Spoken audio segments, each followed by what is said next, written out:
đâu nhà quân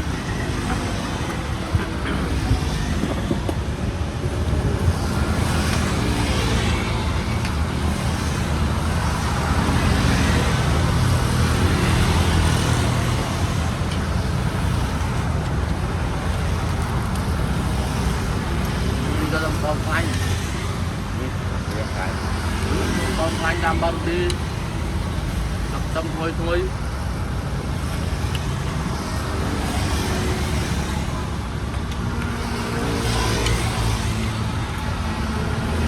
giờ bạn đang có đó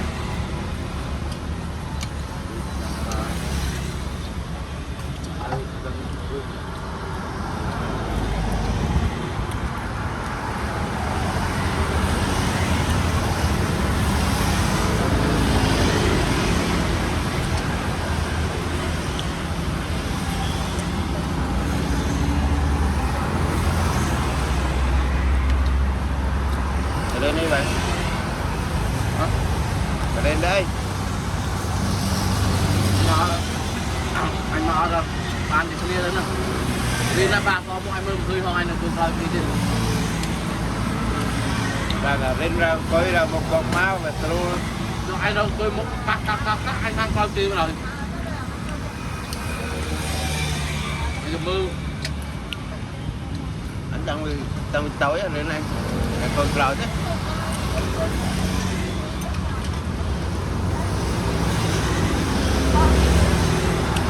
đúng nữa và mà là bóng coi tôi mất lên thế là tóc bay cái ra mà là bóng chùm chú anh mau coi tôi lên phép rồi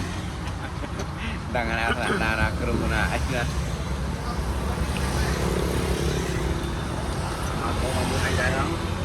à tôi mới lo anh rất là chọc không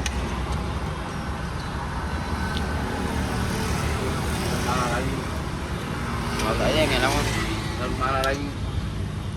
liền tập con thiên mà nó ban dương châu đó cho bên lên một chung lên mà ngày nào thế là ngày đâu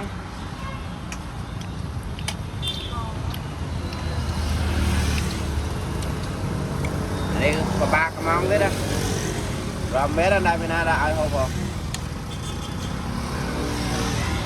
đấy tôi mỗi con dịp đi rồi không ra tới lớp tôi cũng lừa không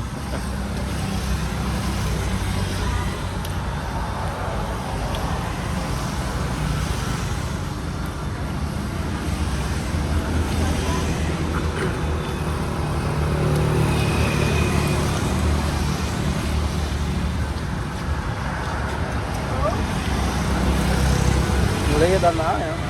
hả lấy mất em lấy con nào đi rồi tay đâm anh nưng đặt sạch đặt đây kia thì kia anh ấy được luôn đó anh vâng mà hả vậy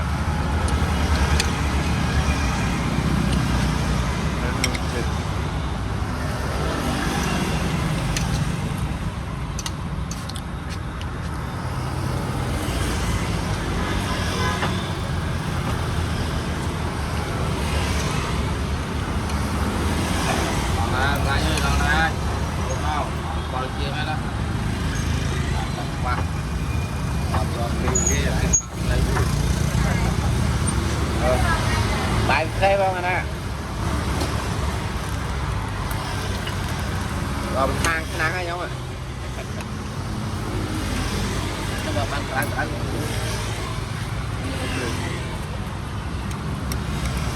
bạn sao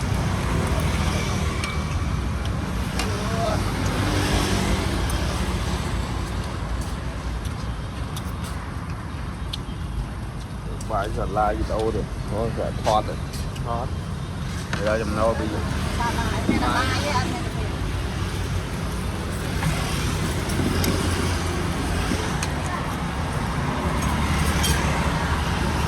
oh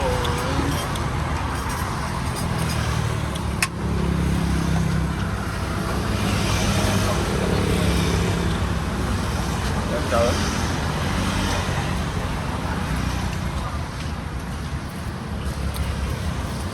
lên nó con cây phải nhắp hết chứ.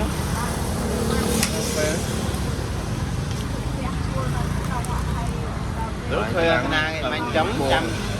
ấy chỗ trời mà đã cho này á cái bắt thuê mau chỗ này rồi mà mau dưới đó cái đang lâu à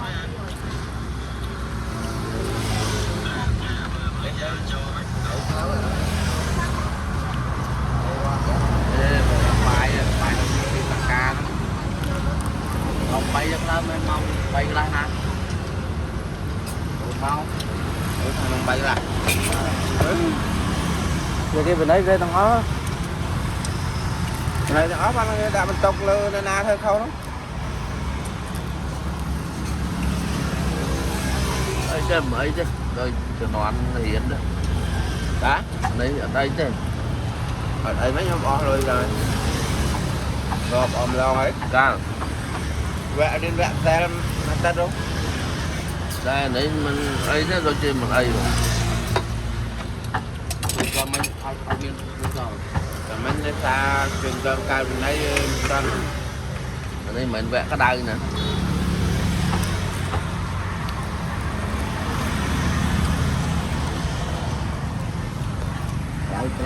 sân thì đấy nó cái ao men bật thiên trong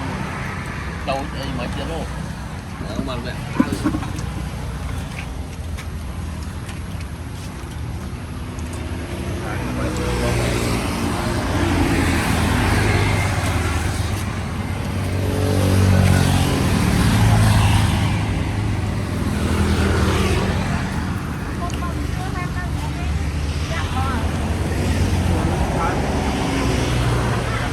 đừng coi đến nó đây đủ xây ơi mơ môi thứ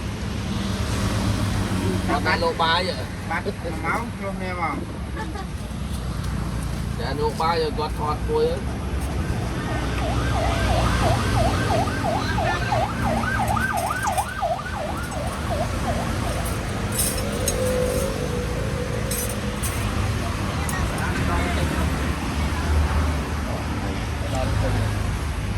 mà đặt trừ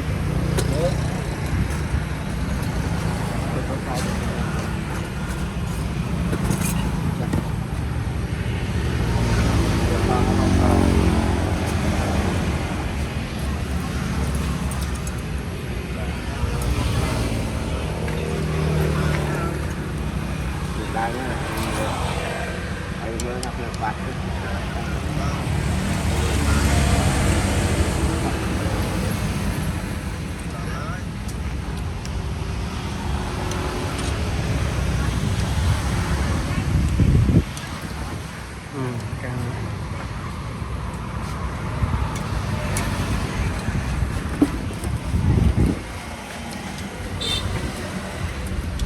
mà bỏ tay hú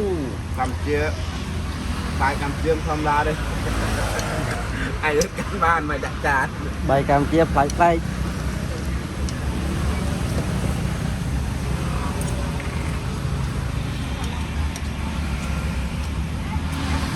Hãy subscribe cho kênh Ghiền Mì Gõ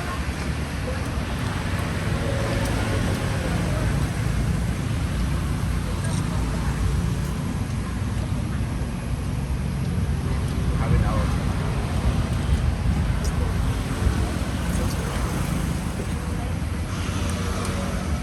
lỡ những video hấp dẫn